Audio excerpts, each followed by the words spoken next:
ቻናላችንን ላይክ፣ ሼር፣ ኮሜንት ያርጋችሁ ከሐሙድ ቲቪ ጋር ቤተሰብ ይሁኑ። አንድ ሼክ ነበሩ። አላህ 2 ልጅ 3 ልጅ ከሰጣቸው በኋላ ተገናኝተን እያወራን ሳገባ እንደው ቤትም አልነበረም ተከራየው። የመጀመሪያ ልጅ ሲመጣ ትንሽ ርዝቁ መጣ። ሁለተኛ ልጅ ሲመጣ እንዲሁ የተሻለ መጣ። ሶስተኛ ልጅ ላይ አላህ ቤት ሰጠኛል። አራተኛ ልጅ ላይ አላህ መኪና ሰጠኝ። ኡስታዝ አምስተኛው ሲመጣ ላቸዋለሁ አውሮፕላን ይመጣል አሉ። አዎ በአላህ ርዝቁ በማን ነው? በአላህ ነው። ነብዩ ሰለላሁ ዐለይሂ ወሰለም ምን አሉ መሰላችሁ? ኢነ ሪዝቅ የሚባለው ነገር ለየጥልቡ ለዓብደ ባሪያውን የአላህን ባሪያ ይፈልገዋል። ከማ የጥልቡሁ አጀሉሁ ልክ አጀል ሁላችንም አጀል ያሰደናል አይደል? ከሞት እንሸሻለን። ሞት እንዳይመጣብን ታመምን ሆስፒታል ለምን እንዳልሞት እንሸሻለን። ልክ እንደዛው ርዝቁም ይፈልጋል። እንደውም በሌላ ሐዲስ ደግሞ ምን ይላሉ? ለው አነ ረጁለን ሀረበ ሚን ሪዝቂሂ እንደ አንድ ሰው ከሪዝቁ ቢሸሽ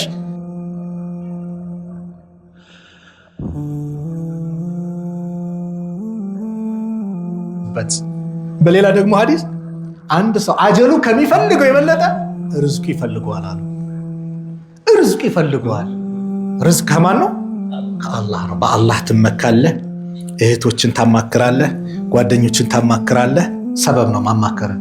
ወሻዊርሁም ፊል አምር በነገሩ ላይ አማክራቸው አለ ሰሐቦችን በዲን ጉዳይ በተለያየ ነገር። ፈኢዛ አዘምተ የወሰንክ ጊዜ በማን ተወካ?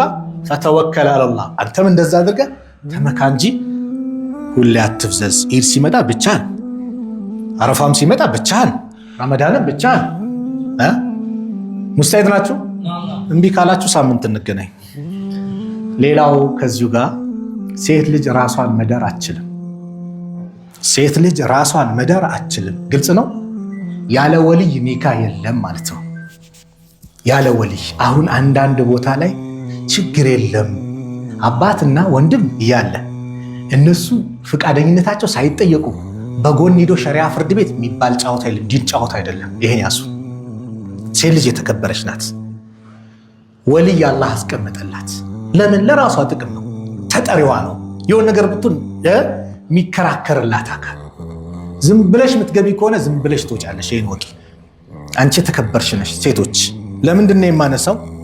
ጥያቄውን በጣም በዛ። ችግር የለውም። በተለይ አግብታ የፈታች ከሆነ በራሷ ላይ ምርጫ አላት። እህቶች ወንድሞች ስሙ። እናንተም እህቶች አሏችሁ፣ ልጆች አሏችሁ።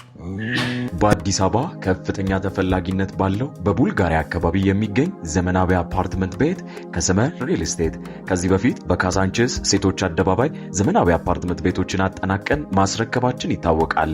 በድጋሚ ታላቅ እድል ይዘንላችሁ መተናል። ባለ 1 መኝታ በ4.9 ሚሊዮን ብር ጠቅላላ ዋጋ፣ ባለ 2 መኝታ በ6.8 ሚሊዮን ብር ጠቅላላ ዋጋ እንዲሁም ባለ 3 መኝታ በ12.7 ሚሊዮን ብር ጠቅላላ ዋጋ 50% ከወለድ ነፃ የባንክ አማራጭ ጋር ይዘንሎት መተናል። ለበለጠ መረጃ በ0921 94 32 12 ይደውሉ። እህቶቼ ደግሞ ስሙኝ። አግብታ የፈታች ምርጫ አላት የተባለው እኮ ቤተሰቧ ባል ቢያመጣላት እሷም ባል ብታመጣ እሷ ምርጫ ምን ይባላል? ይከበራል። ከዛ ግን ሊድራት የሚችለው ማን ነው? አባቷ ወይ ወንድሞ ወይ አጎቷ የእሷ ወልይ ነው የሚድራት እንጂ ራሷን በራሷ ነፍሴን ሰጥቻለሁ ተቀብያለሁ የሚባል ጫወታ የለም። ለምን ካላችሁ የአላህ መልእክተኛ ሰለላሁ ምን አሉ? አን አይሻ ረዲየላሁ ዐንሃ ቃለት ቃለ ረሱሉላሂ ሰለላሁ ዐለይሂ ወሰለም አዩማ ኢምራአቲን፣ አዩማ ማለት በአረብኛ ቋንቋ አዩማ የትኛውም ሴት ማለት ነው። ያገባችም ያላገባችም፣ አግብታ የምታቅም አግብታ ማታቅም ማለት ነው። አዩማ ኢምራአቲን ነካሐት ቢገይሪ ኢዝኒ ወልይሃ ፈኒካውሃ ባጢሉን ፈኒካውሃ ባጢሉን ፈኒካውሃ ባጢሉን። የትኛውም ሴት ያለ ወልዩዋ ፍቃድ ኒካ ካሰረች አባቷ ሳይፈቅድ፣ ወልይ የሚባለው አባቷ ነው። አባት ከሌለ ወንድም፣ ወንድም ከሌለ አጎት። አግብታ ደግሞ ልጅ የወለደች ከሆነና የደረሰ ልጅ ካላት ደግሞ ልጇ ምን ይሆናታል? ወልዩ ነው ሊድራት ይችላል። ግልጽ ነው። ያለ ወልይ ፍቃድ ግን ኒካ ካሰረች ኒካዋ ባጢል ነው። ምን ማለት ነው? በዝሙት እየኖረች ነው ማለት ነው። ከባድ ነው። ስለዚህ ይህንንም አንዳንድ ደግሞ ትንሽ የሆነ ፍቂህ እውቀት አለኝ ምናምን እያለው አንዳንዱ ለራሱ እያመቻቸም ችግር ለማግባት የፈታች ጊዜ ከሆነ አቡ ሐኒፋ ምናምን አቡ ሐኒፋ ምን ብለዋል? የኛ ንግግር ከሐዲስ ጋር ከተጋጨ ንግግራችን ወርውሩና አራቱ መዝሐብ ነው ያሉት። ወደ ማን ሂዱ? ወደ ሐዲስ ሂዱ ብለዋል። እነሱ ኢጅቲሃድ ያደርጋሉ። ከተሳሳቱ ስተታቸው ምናልባት አጅር አለው ኢጅቲሃድ በማድረጋቸው፣ ስተታቸው ደግሞ አውፍ ይባላል። ስለዚህ ሐዲስ ግልጽ ተቀምጦ የራሴን ስሜት እንደፈለኩ ላደርግ አይገባም ነው። ስለዚህ ተፈኩር እናድርግ። አላህ የፈጠራቸው ፍጥረታቶችን በአጠቃላይ ተፈኩር ማድረግ። አንድች ሐዲስ ጠቅሼ ፕሮግራሜን ልዝጋ። የአላህ መልእክተኛ ነቢዩ ሰለላሁ ዐለይሂ ወሰለም ኢማም ሙስሊም በዘገቡት አብዱላህ ብን አባስ ረዲየላሁ ዐንሁ ምን ይላሉ? ዛተ ለይለቲን ፈቃመ ነቢዩላህ ሰለላሁ ዐለይሂ ወሰለም። አብዱላህ ብን አባስ ያጎታቸው ልጅ ነው እና እዛ ቤት ያዘወትር ነበር። በተለይ ደግሞ አክስቱ ነበረችና የእሱ አክስት የምስላ ስለሚስት ስለነበረች እሷ በእሷ ተራ ጊዜ እዛው ያዘወትር ነበር። የነቢዩን ዒባዳ ይመለከቱ ነበር። አንድ ቀን የአላህ መልእክተኛ ቆሙ ይላል ሚን አኺር ላይል ከሌሊቱ የመጨረሻው ክፍል ፈኸረጀ ከቤት ወጡና ፈነዘረ ፊ ሰማ ወደ ሰማይ ተመለከቱ። ثم تلا هذه الآية ከዛም እችን አንቀጽ ፊ አሊ ኢምራን ሱረቱ አሊ ኢምራን ላይ ኢነ ፊ ኸልቅ ሰማዋት ወልአርድ ወእኽቲላፊ ሌይሊ ወነሃር الذين يذكرون الله قياما وقعودا وعلى جنوبهم ويتفكرون في خلق السماوات والأرض ربنا ما خلقت هذا باطلا سبحانك فقنا عذاب النار ملون القرآن أنكز كرو ثم رجع صلى الله عليه وسلم إلى البيت كذا ود بيت تملسوا فتسوك ترساتشون يعني فاقوا وتودع ودوا دربوا ثم قام كذام قوموا فصلى سجدوا ثم اضطجع كذام دم بقولناتشو قادم مالو ثم قام كذام تنسوا فخرج አሁንም ወጡ ፊስ ወደ ቤት ከቤት ወጡ فنظر الى السماء ወደ ሰማይ ተመለከቱ فتلا هذه الآية አሁንም እቺን አንቀጽ ያውኗል ቀሯት ثم رجع فتسوك فتودع ከዛ አሁንም ጥርሳቸውን ፋቁ ውዱ አደረጉ ثم قام فصلى ከዛ ተነስቶ ሰገዱ። ኢማሙ ነወዊ ምን ይላሉ? ይሄ ማለት فجمع صلى الله عليه وسلم إلى عبد الله بن عباس بين التفكر في مخلوقات الله تعالى والقيام إلى الصلاة بتفكرنا ودقيام الله بمجزا دم ليل بمقوم سبسبوا فجمع ما بين التأمل والعمل تأمل مالك ما استنتلنا ما تكبرن سروت سايو الله تعالى يفتروا فطرات أصدنكم አስተነተኑና መጥቶ ደግሞ እሱን ደግሞ እየዘከሩ እያወሱ ደግሞ አላህን መገዛት ጀመሩ። ኢማሙ ነወዊ ምናሉ فيه انه يستحب قراءتها እቺን አንቀጽ መቅራት ይወደዳል عند الاستيقاظ في الليل በሌሊት የነቁ ጊዜ مع النظر الى السماء ወደ ሰማይ በመመልከት ለምን ነብዩ ሰለላሁ ዐለይሂ ወሰለም ስላደረጉ لما في ذلك من عظيم التدبر በዚህ ላይ በጣም ተደቡር የሚባለው ነገር ስለሚያመጣ የአላህን ታላቅነት የሱን ታላቅነትን የሚገልጽ ስለሆነ ይሄን ማድረግ ይወደዳል ይላሉ። ዛሬ ሰው ልጅ የአላህን ኃያልነትን ረስቶ ታላቅነቱን ረስቶ ትንሽ አቅም ሲያይኖረው ደግሞ ሲኮራታ ያለ فيا ايها الانسان አንተ ሰው ልጅ ወይ ما غرك بربك الكريم ቸር በሆነ ጌታው ምንድነው የሸነገለ الذي خلقك فسواك فعدلك አንተን የፈጠረ ያስተካከለ ቅርጽን ያሳመረ في اي صوره شاء في اي صوره ما شاء ركبك ባሻው ቅርጽ አንተን ያሳመረ ያስተካከለ የፈጠረ በሆነ ጌታ ሰው ጌታ ምንድነው የሸነገለ? የፈጠረው አላህ የሰጠው አላህ የረዘቀው አላህ የሚኮራው በማን? በአላህ። እንዴት ተብሎ ይሄዳል? እንዴ ያስኬዳል? አይሆንም። ስለዚህ ወደ ማንነታችን እንመለስ። የአላህን ኃያልነት ታላቅነት ስንረዳ የሱን ታላቅነት አዘማ ስንረዳ አላህን እንፈራለን። የመጀመሪያው ኻቲማችን ያማረ ይሆናል። ዱንያ ላይ ስንሄድ ልክ ይኖረናል።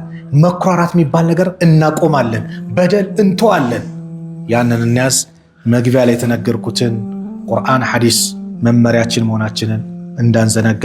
አላህን ታላቅነት የተረዳ አላህን ሳያወሳ አላህን ሳይገዛ ሰከንድ ያልፍበታል እንዴ? በጭራሽ።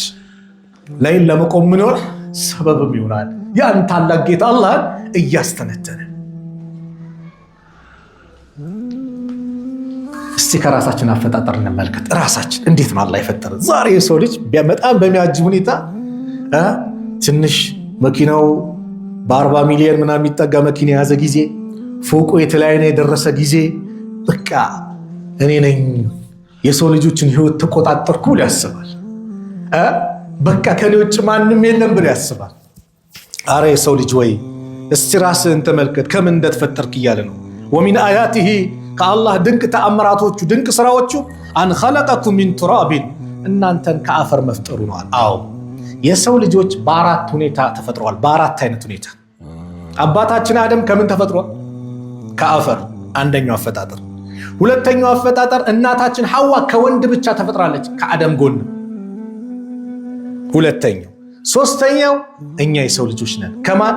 ከአደምና ከሐዋ አይደል? ሁለቱ ተጋቡ፣ ልጅ ወለዱ። መንታ ልጅ ነበር የሚወልዱት ሴትና ወንድ። አሁንም ሁለተኛ አርገዛ ስትወልድ ሐዋ ሴትና ወንድ ትወልዳለች። እላይ የተወለደው ከታች ከተወለደችው ጋር እየተደረገ ነበር የሰው ልጆች የተባዙት። ሶስተኛ አፈጣጠር። አራተኛ አፈጣጠር ደግሞ የዒሳ ብኑ መርየም ነው። በተአምር ከእናት ብቻ የተፈጠረ ትልቁ ተአምር የአደም ፍጥረት ነው፣ ከዒሳ የበለጠ። ለምን? አደም ያለ እናትም ያለ አባትም ከምን ተፈጠሩ? ከአፈር ተፈጥረዋል። ዒሳስ ከምን ተፈጥረዋል? ከእናት ብቻ። ሐዋስ ከምን ተፈጥራለች? ከአደም ተፈጥራለች። አላህ ያሻውን ሰሪ ነው። እኛስ የሰው ልጆች ጭምር የተፈጠርንበት ራሱ መንገድ ድንቅ ተአምር ነው።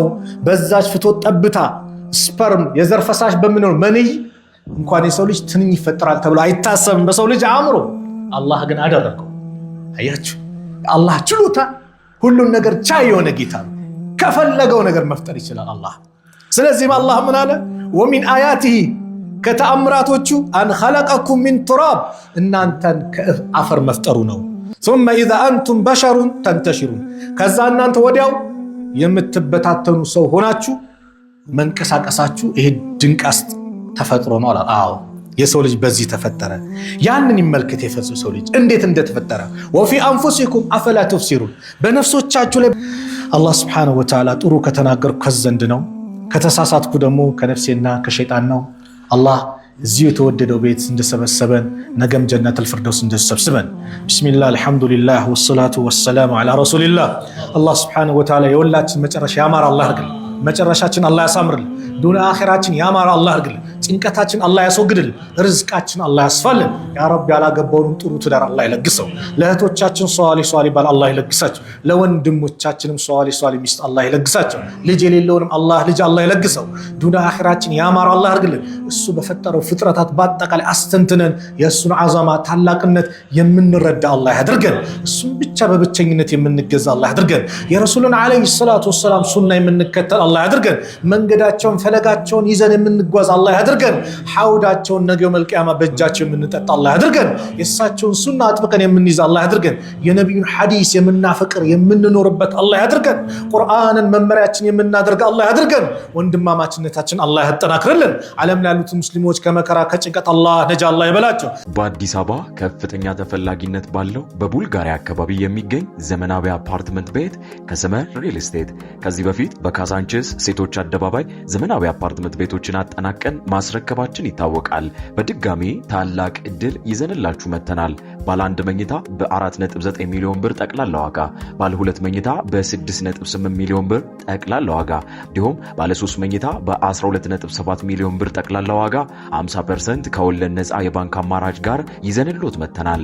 ለበለጠ መረጃ በ0921 94 3212 ይደውሉ።